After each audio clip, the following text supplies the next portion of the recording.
Hello, everyone. I am very happy to be here. And I know that even though we're virtually seeing each other, we are in spirit and we are in a one big city called Tualatin. So thank you very much for having me. And thank you, Ross, for inviting me. And I'm very honored to talk a little bit about where I come from. So I'm the new city, well, not new meaning 2 years. This is my third year, and I started in 2019, January.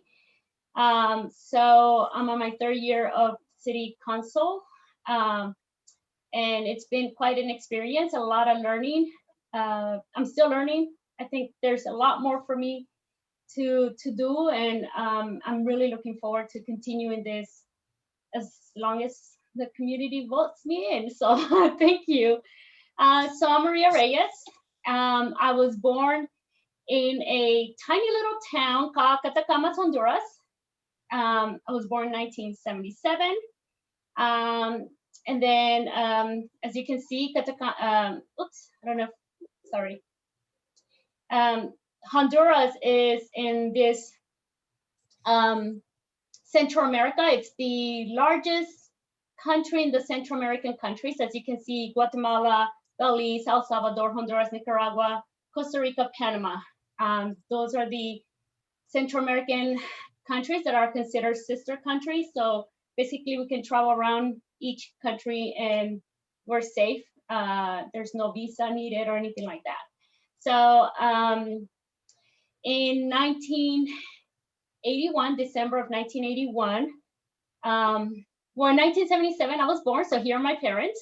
That's my mother, my dad, and my dad, of course, different pictures of him.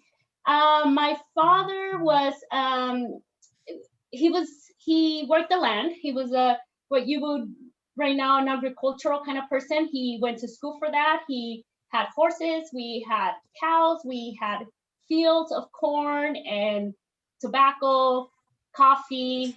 We had, so that's where this part of the country in Honduras grows mostly corn and we had milk, cows, all that stuff, and we lived in a farm. My dad was very fascinated with the Clint Eastwood kind of style look, and in this part of Honduras, you actually take care of your land by yourself. So you don't call the cops, you don't call 911. There's no such thing as that. So as you can see, he has his revolver and he had other weapon in our house. But that was because, like I said, it was the way in this part of the country, people took care of their property. So it was very old school, very Wild West style. He loved he loved country. He loved the country. He loved country music. And which is a different kind of music that Honduras produces as well. They do have a very traditional music, but that's what my dad was. That's what he liked. My mom, on the other side, she was from the city, so she was a city girl. Met my dad in one of those when my dad was in the city and got married. They fell in love. That's my sister. I didn't have any pictures of me as a kid. I think I have one picture, but I couldn't find it anywhere, and I don't know if my mom has it or not. But that little girl that he's holding, that's my oldest sister, who lives in Virginia now. But that's my mother, and there's my dad in different stages of life. But in 1981, December 26th, he disappeared. And when we found out, few weeks later, he had been kidnapped and murdered. So obviously that changed our life completely.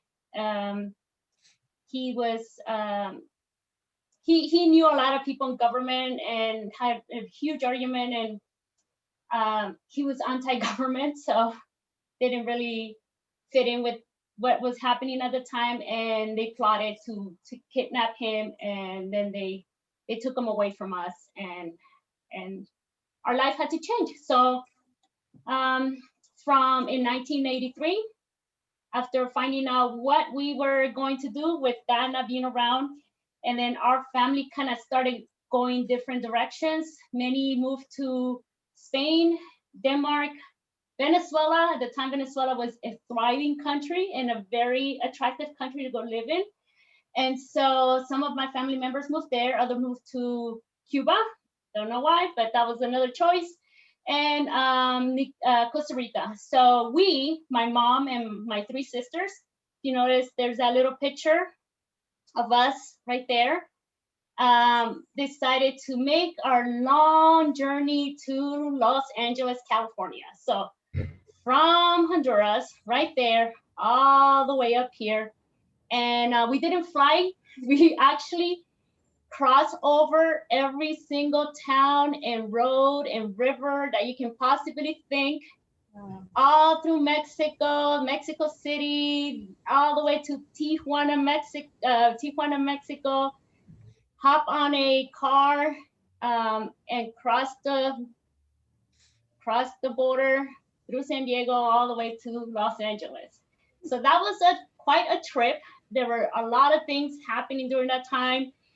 I was 6 years old, so I do recall being in Mexico City because we ran out of money, and of course we weren't legal, so there were a lot of issues back then. Mexico didn't have any friendly relationships with the Central American countries, so we were definitely hiding away from the Mexico federales, so the federal federal officers. So it was quite an experience that I would never forget, because it just reminds me, it keeps me humble, and it reminds me that I need to be grateful for everything that comes my way, every opportunity that comes my way. So that's me.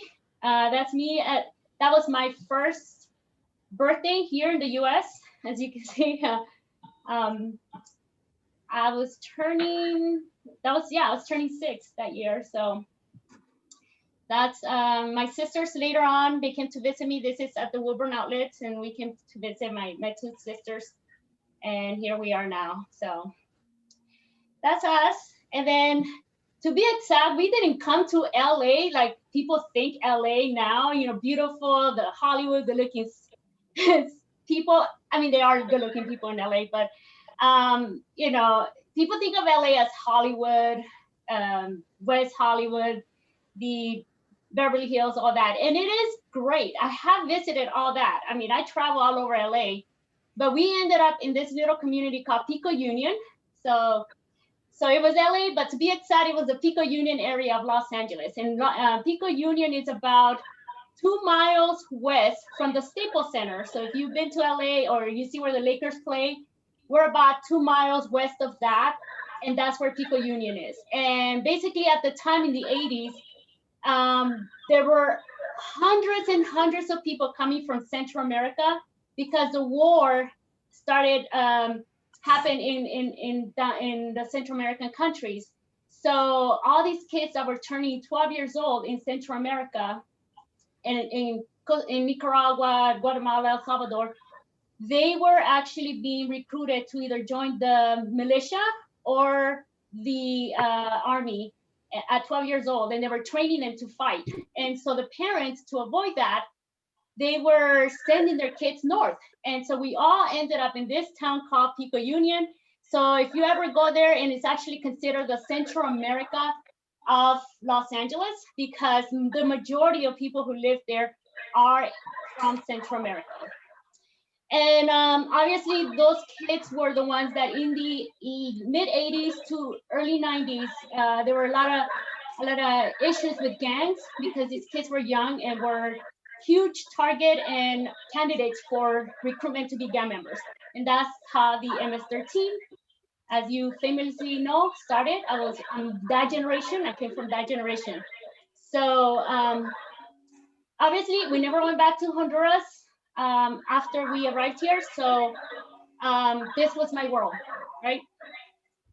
So growing up in America and staying Honduran. So basically, even though we were in Los Angeles, California, the most famous Hollywood area in the world, we were still very Honduran. We had music We had food, we enjoyed, everybody in my neighborhood was Latin, and they all spoke Spanish. Not one of them really was an American. Everybody was like a true, white American or Anglo-American, as you want to call them.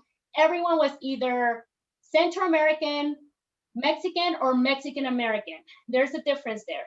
So we celebrated, we tried our best to promote, because we were such a minority. The Honduran community was such a minority, and it still is a minority, but we tried our best to kind of get my mom try to, continue the music. And as you can see in Honduras, we have a diverse group of people. We have the Afro-Hondurans, we have more of the mestizos, we have those that still like the Spanish style. We were at one point Spanish Honduras. So there's more of the native side of us, which is more the Mayan. That's where most of our natives are from, our native side. And so we have more of the traditional, you've seen a lot of this, but there is a huge Afro-American, Afro-Honduran community, and which, makes us pretty racially diverse, but we all share the same thing. So my mom tried her best to maintain the language, maintain the culture, the dance, the music, and that's what I'm still kind of very attached to it.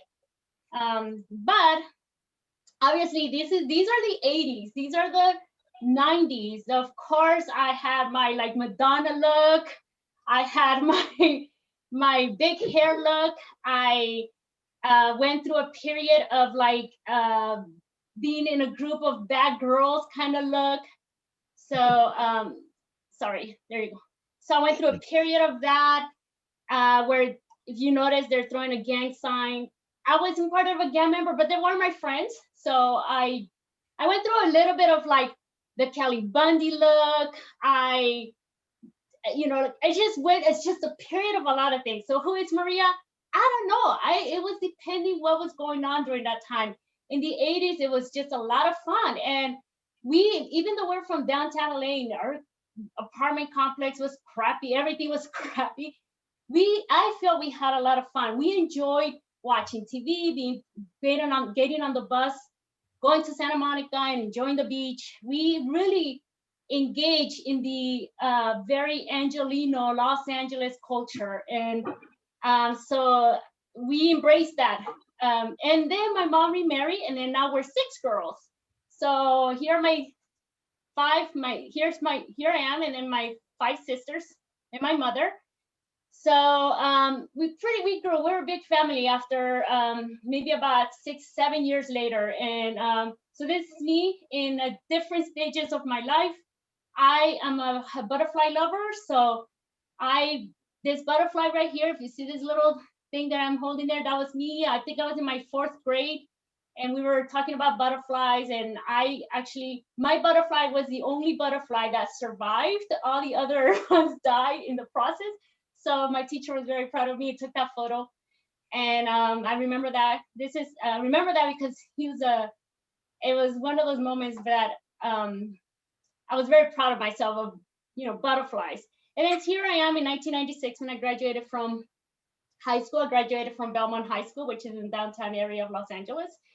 And so this is me at different stages of my life. Yeah, and looks.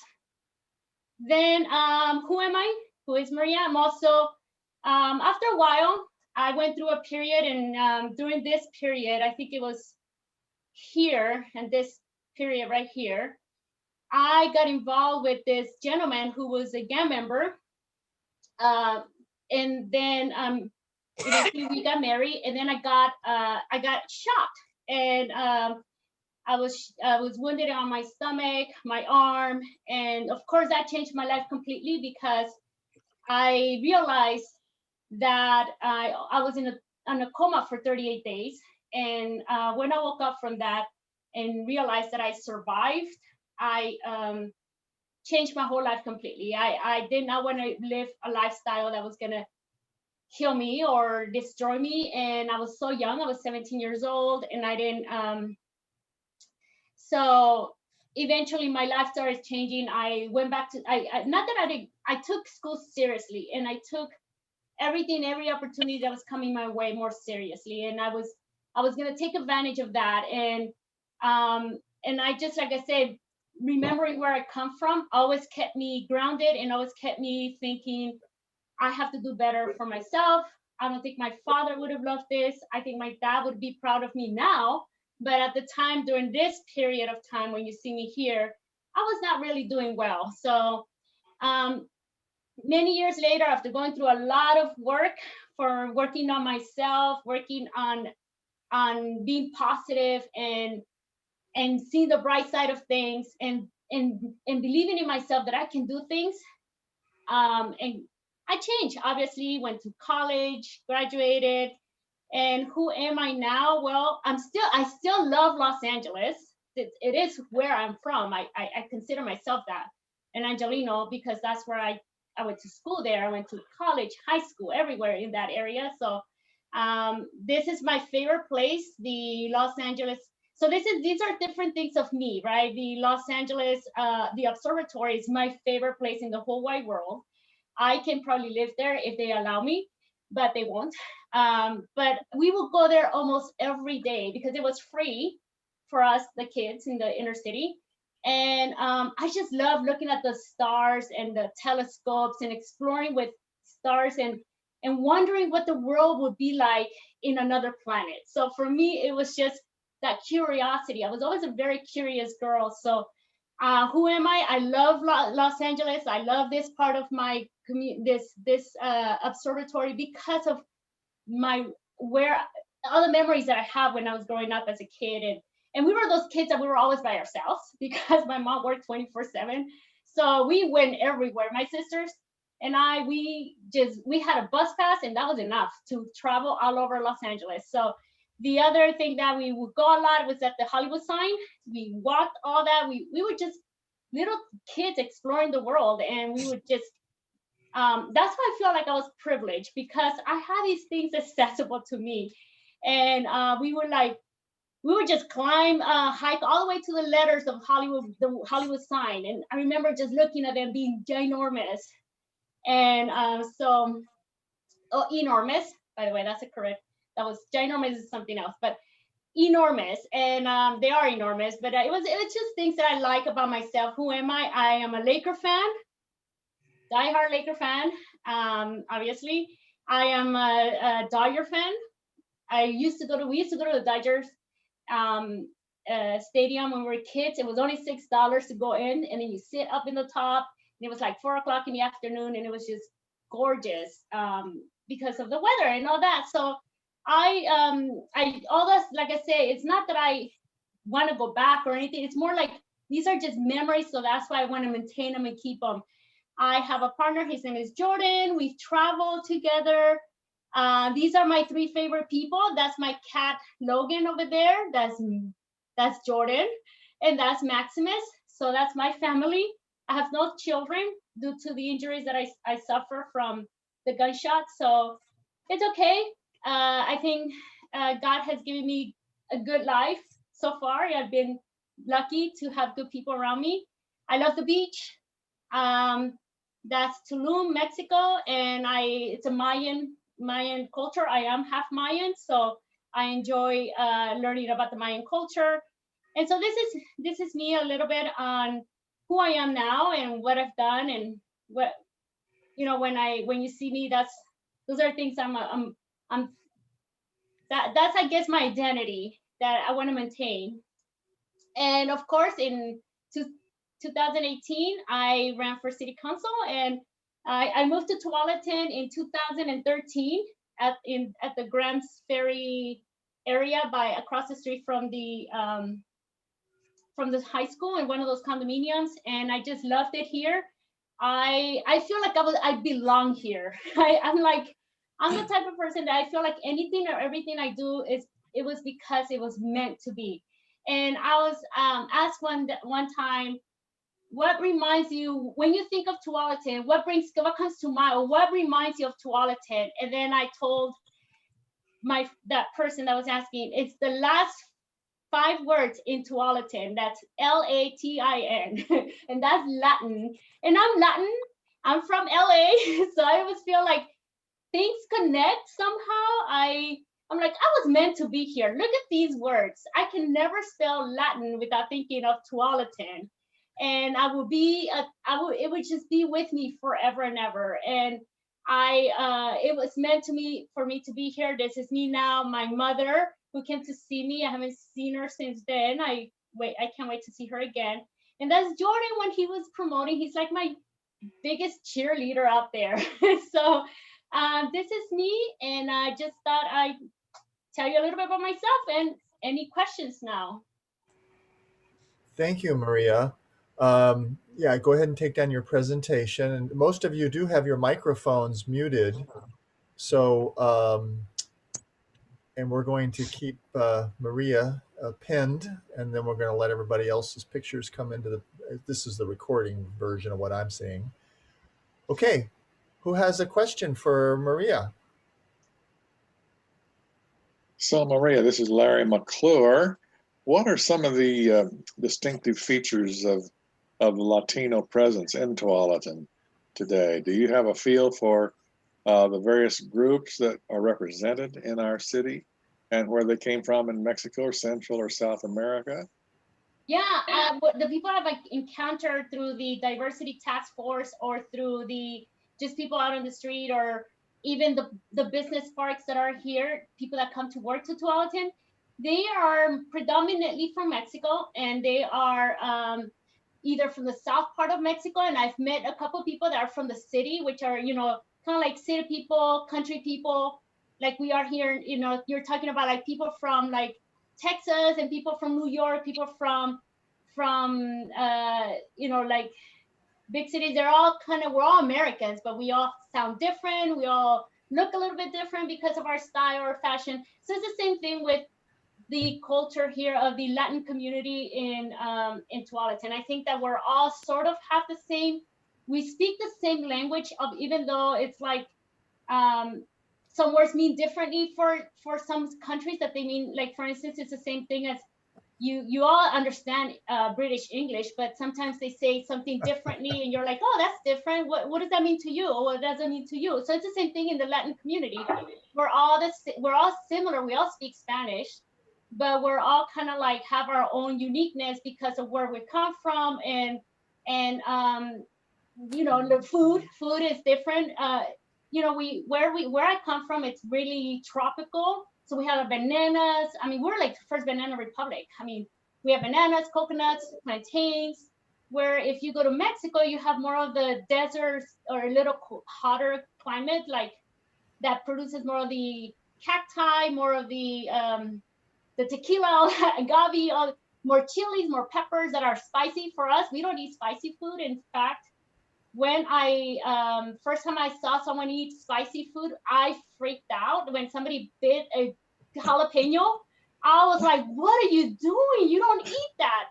And it was, coming to a country where you think you're gonna find Anglo-Americans, and everyone that is around you is actually like you, but they have different foods, different style of music.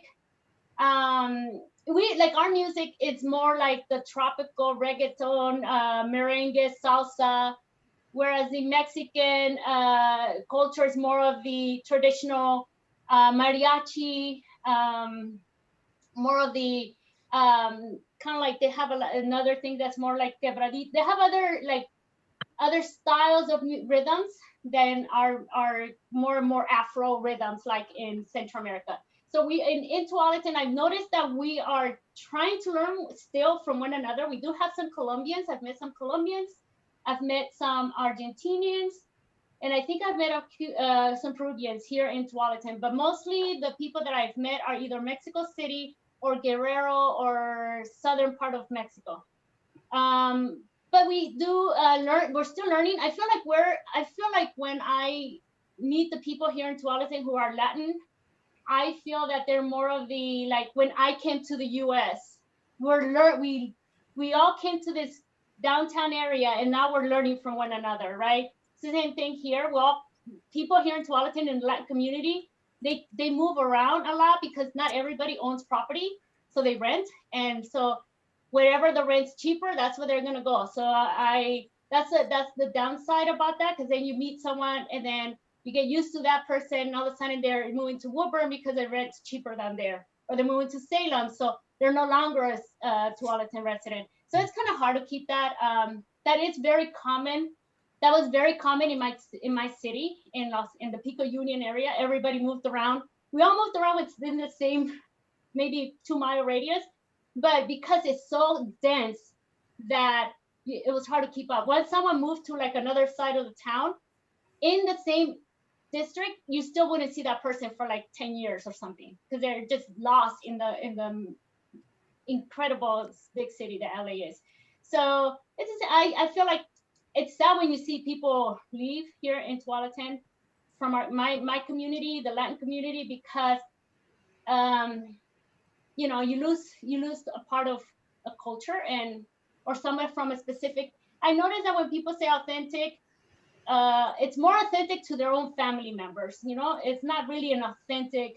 There are similarities, but like if you go to an authentic Mexican restaurant like Rosie's, or you go to the other one that's Las Casitas, or you go to the one that's the Mariachi Feliz, or different Mexican, you notice they all say authentic, but it's what authentic means to them is like what authentic is to their own kitchen, to their own family. Okay, I can do rice, but I do it, my family does it this way. Oh, well, my family does it this way. So it's authentic to them, not that it's, you know, does that make sense? Like we have rice, we cook it with coconut. We have there's a lot of, because in Central America, that's what we grow. That's what we eat.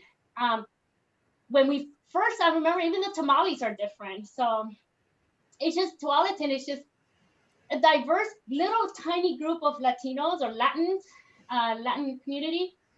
Another thing that people are a little funny is about the Latinx community, but the word Latin is actually inclusive. So I don't know. If you tell my mom she's Latinx, she's gonna get confused. She's gonna like, what in the world is that? She's like, okay. I'm a Latin woman, but I don't know about Latinx. So it's just, and then I have to explain her what it means, you know, to be inclusive. She goes, and then of course she battles over language and words, you know. But it's just the way it is here in Tualatin. I have enjoyed meeting other Latin fellow individuals, and we learn from one another, but it's still such a small community, I think. I've also met other people from other countries here, which is, you know, from like Asia, and I've also bonded with them as well. So could I make a comment? Immigrants. We're all immigrants, I think. Could I make a comment, Yvonne Addington? I'm the granddaughter of immigrants. Mm-hmm. My grandparents came from Finland in 1904 to Tualatin. And at that time, a lot of people were immigrating, and this is really quick. The people were there in the neighborhood where you live, from Germany, Finland, Holland, Europe, Italy, Philippines, Mexico. None of them spoke a common language, but they still would say hello, goodbye, and they would have big parties. One thing they enjoyed was drinking and dancing. And I got those stories from my dad, but that's how Tualatin started out, about a city of 300 of just all sorts of nationalities. Yeah, I think that's what got us. We lived in the apartment complex within the same area until I moved here to Tualatin, like not Tualatin, but to Oregon, 2010. So I lived in my entire life in the Pico Union area. So what brought us together? You're right. Even though we were all like we were all 90. My community was 99.9 Hispanic or you know, descent, because in LA you also have to take account the Mexican Americans who were never part of Mexico. They were just, they were like they said, they will always tell us the border crossed us. We didn't cross the border crossed us. They would tell us that as new immigrants, because they were like, you know, California, they call themselves Californios. So they were they rarely spoke Spanish. In fact, they didn't speak any Spanish, maybe a couple words here and there. But one thing we got in common was like the beans, the cheese, the food was like similar, and the parties, and we would have like block parties where everyone got together and brought in our own food. They eat a lot of peppers. We, like I said, I now eat more Mexican food than I've ever eaten. That I don't think if I go to Honduras, in fact, when I go to Costa Rica, where my family is, part of my family, I feel like I'm missing something because they don't eat any pepper. And I'm like, where's the spice in this? They're like, what are you talking about? We put tomatoes. And I'm like, that's not spicy. And so you get used to wherever you go. But I guess that's why I feel like, even though we were Hondurans and we are Hondurans, my family doesn't really, when you ask my mom, my sisters, oh, where you from? Their mind comes out Los Angeles. Like, it doesn't even, we don't think of like, because of like the way we grew up there. So it's like we learn to be diverse with everybody. And when we say Los Angeles, we mean diversity. We're not like specifically from Honduras, because we kind of, even though we still have it's almost distant now. And it's sad because we're lost it, in a sense that we can't go back. I mean, I haven't gone back. There's nobody there. But at the same time, we created this I became Mexican, I became Colombian, I became Guatemalan, I became everything, because we're all from LA. So, and I feel like for me that was that's what I gained coming here, a diverse group of people that were sharing and helping us out. Like, the neighbor would help us out, would take care of us when my mom was not around. So and she was Mexican. So we learned to be like her. We learned to speak like her, and they learned to, so it was just we sort of kind of became everybody, and they became us, So I really like that, the fact that I gained a new world, coming here, losing our father. Yeah, we still remember him, but I feel like, Okay, just Maria, let's take a family. couple more questions, okay? Sure. Somebody else Yeah. want to jump in there? While we're waiting, I can ask you, I have to know, Mexico City, you ran out of money. Do you know, you weren't very old at the time, but what did your mother do? How did you make it to the Tijuana border with San Diego? Border. Okay. So yeah, every time you went to you had to pay, and I know this word sounds weird, but like a smuggler, and another bad word, or the word that's commonly used is coyote, and you have to pay someone that takes you around, right? And so by the time we reached Mexico City, we ran out of money, so we couldn't pay someone to keep us going forward. So what happened, my mom left by herself, and my uncle, and they came to the US. So we stayed there quite some time, actually, because she had to borrow money. And so she made it first. My mom came here first, borrow money so she can send it back. And by her being more present, I think they trusted her with money at the time, whoever lent her money. And then we continue our journey. So we ended up, I remember hopping on buses, getting off buses. Then we were staying in this little tiny village. And then the next day we'll get into another bus. And then we ended up I remember being in Tijuana, Mexico, in one of those hotels right there, waiting to cross the border. So it was actually, it was like at nighttime when we crossed. I remember it was like probably around 9, because it was dark. So yeah, but my mom was always trying to be creative and find money. Oh, thank to you. support us.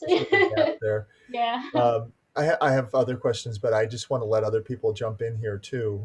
I see some microphones are unmuted. Would someone like to ask a question now? While we're waiting, maybe you could just tell us, where are your sisters at now? So we are now 6 girls. My sisters are in Los Angeles. My older sister that's in the picture. She's in Virginia, in the DC area, and with my mom. My mom moved with her and her kids. So that's where they are. They're either, and I'm here. I'm the only one that's here in Oregon. Okay. So LA, DC, and then I think my sister's, one of my sisters probably gonna move to Florida for a job, but she's still in the process. But Yeah. Could And you for the spent most some I part, time. in LA. Could I ask what brought you to Oregon?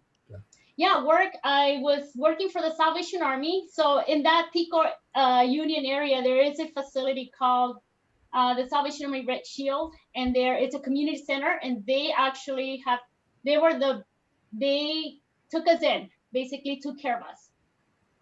They had all kinds of kids programs, after school programs, in the weekend programs. If they were going to Disneyland, we went with them. I mean, they took care of us. The directors there were like, we are gonna always invite the Reyes sister to go with us everywhere. So if we went to the beach, like Santa Monica or anywhere, there was always a couple that would adopt us from the facility and then would take us there. So I was 16 or 17 years old when I decided to volunteer for them because I was so grateful for everything they've done. And at the time, I didn't know what fundraising was. I had no idea there were such thing, right? I mean, who gives money to support other people? It was a weird concept because it's not something in our culture. And so I remember just working with, I started processing checks. And I didn't even know what I was processing, but I was processing checks, and all of a sudden I was reading what these checks were, and it sparked curiosity in me. And I went and asked, what are these? What am I doing? And they said, oh, these are donors. These are people you're donating for the programs, that the kids programs that you guys, take advantage of all the time. And I'm like, oh my gosh, I'm going to tell them my story. So I started telling them my story about how great their support, all the great things that the organization Salvation Army had done for the kids in the inner city. And they're like, you should be a fundraiser, Maria. So I went to school, I learned more about it. And I learned about 501c3s and everything has to do about nonprofits. And the organization promoted me different positions. So I became a director of development, raising money, lots and lots of money for the organization and the programs. And they had a Croc Center being built in Salem, Oregon, that the Croc family had left to the organization. They left some endowment to build Croc Centers. And I said, and they were looking for a new director of development to go there. And I had no idea where Salem was. I I knew Portland, but I didn't know Salem. And so they asked me and said, Maria, if we think you can, we want you to take over this position up in Salem, Oregon. I'm like, Salem, Oregon. And so this is in 2010. And I said, well, sure, let me think about it. So I thought about it for a while. They invited me here. It was a beautiful day in May. I promise you it was the most beautiful day ever because it was sunny, 70 something degrees, like 73. In LA it was hot. I remember it was super hot. And I'm like, wow, it's so green here and pretty. Is it always like this? Wow. And they're like, well, for the most part. And I'm like, oh my gosh, it's such a beautiful day. And so I say, I'll take the job.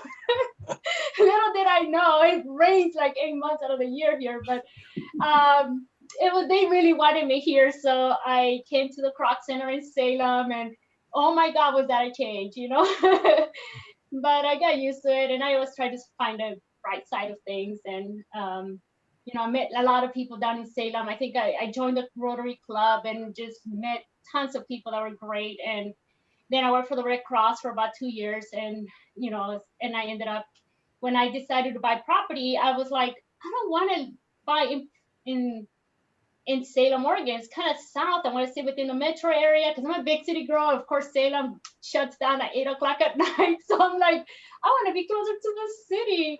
And I miss the city a lot. So I started looking, and I'm like, Tualatin. First, I couldn't even pronounce it. So I was like, then somebody said it's called Tualatin. And then when Jordan was working in Tualatin, and then he said, oh, we should buy in Tualatin. It's such a cute town, and it's closer to everything. And so I decided, and I said, okay, well, we're moving to Tualatin. That's where I'm going to buy. And once I make a decision, it is what it is. And once I say yes, it's yes. I don't change unless something dramatic happens. But most of the time I'm like, yes, that's what I'm doing, and that's what we're gonna do, and it will be whatever it is gonna be. We're gonna explore, we're gonna learn, we're gonna cry, we're gonna laugh, whatever it is. But life is good, right? We're alive. So we got an offer was they accepted my offer on the condominium, and I loved it. And I just decided when I bought this house here on Siletz, I did not want to go outside Tualatin. I'm like, I'm staying in Tualatin. I don't care. And at the time, I wasn't even thinking about running for any city public. I mean, I've had experience in government. My experience in government was a little bit tarnished with my family, so I was like, I don't want to deal with government. But you learn about different government in the U.S. and education helps a lot, and so we moved. I said when I buy a house, it's gonna be here in Tualatin again. So I moved here in 2017, and I love it. I'm right here on Siletz in Teton. So Thank you. here, yeah, it's a long story, but it always has these little reasons how I end up in places. And One of our Tualatin key residents, Dr. Scott Burns of Portland State, is a volunteer in the Portland Salvation Army and always hits all of us up for donations. I know who he is. Yes. That's great. Yeah, I Wonderful. know who he is. Thank you. Maria, I'd like to ask you your opinion on something as well as a Latina and also as a council person for Tualatin. It's mentioned often in the media about the worry that people have the pandemic, that members of the Latin community, Latinx community, are concerned about taking the vaccine. Could you share your opinion or insights about, what might be the background on that, if you have any thoughts at all? Um, I have heard a few things. I've asked my mom too, because my mom is in that age group, and she works for the school district in Virginia, and I asked her because they were offering vaccinations, and I asked mom, have you signed up? I mean, my mom's diabetic too, so it's not like she just, if she gets it, she's a high risk. And I asked her, she said that, well, not yet.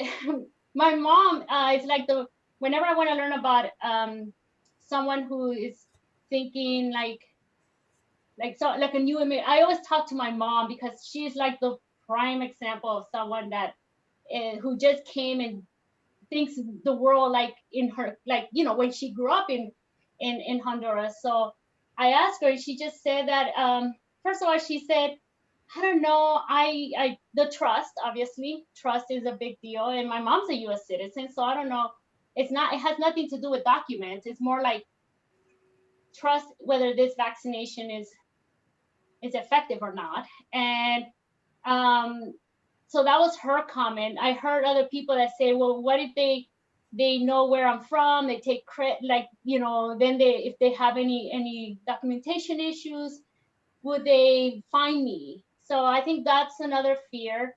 And which is weird, because if you go in Latin America, most people are vaccinated. Even Mexico, if you talk to the Mexico health ministry, 99% of the people get vaccinated. They're not afraid of vaccines. I think it's more like in the US, the climate of it's so uncertain too. It's like they haven't really given people that certainty that this vaccine is good and it will be you will be fine. So I think that it's that trust, and it's that they're not certain about it. And I think that's what I've heard so far from my mom. It's more like, I want to wait a little bit. She says she wants to, but she says she wants to wait a little bit. And then she said, well, why don't they just, my mom thinks she's not old. So I'm like, she goes, well, I don't want to, I'm not old. Give it to the old. I'm like, mom, like, you're in the age group. She's just, I think people don't realize when they say, well, because she's like, well, they gotta give it to like the 90-year-olds and the 80-year-olds. I'm not there yet. I'm like, but you still are at risk, And she's like, I think she doesn't think of herself that way, but that's her. Other people just feel that they're not ready yet. I think people want to wait a little longer. That's So, what I've heard. how about giving the Tualatin Historical Society the scoop? What's in Maria Reyes's political future? What's the next step for you? I don't know. Like I say, I'm a curious person, and if people tell me, I always feel like when someone says something to me, they mean the best for me. And so I think because all the people that I hang out or meet are people that care. I've learned to befriend people who care about you and seek the best of you and the best for you. So when people tell me, "Oh, Maria, you will be great for this," I'm like, wow, they're seeing something I don't see, because a lot of times we don't see our strength, our even our flaws, right? I always tell my sisters and my mom, tell me about my flaws. Don't just tell me about the great things. Tell me about my flaws, because I want to correct that. I want to improve in that. So I think if people I don't know if there's more of that, you can do this, or what, and there's a way, I'll look for that and I'll search for that. But right now I'm focused on Tualatin. I'm not even focused on the entire country. I'm like, what is wrong? What do I need to do for Tualatin? Because that's what I can handle right now. Political, I don't know. It can get messy, and I don't know if I want to enter a higher position where it can be a little messy, and if I'm ready for that. And I think when I'm ready, I would know. I think something in me would say, you're ready for that, and this is how you're gonna take care of the things that come your way. And so I think I would know. I think that time has always been one of those things that I rely on, and then when it's the right time, the right moment, the right people, the right thing, it's gonna be it's good. It goes smoothly. So Thank you. I don't know. Time will tell. So Maria, when you see on TV these caravans coming up from Central America and through Mexico, does that bring back any memories for you about that? And how is that much different from what you experienced? I think that I would say this is not the first time that there have been loads of people coming. They just have not been on the news or on Facebook or on, I mean, we have pictures from people coming from Italy, from the people that are coming from Ireland, we have pictures of that. But if imagine that nowadays, how would that look? If we would have the Facebooks, and we would have the media, and we would have the cameras having people come off the boat. And so it's like, I feel like they always have happened, but they've never been in people's mind, because out of sight, out of mind, right? So now that you see it on TV, you see it on the news, you see it on your phone, you see it everywhere. It's like, oh my gosh, we have all these.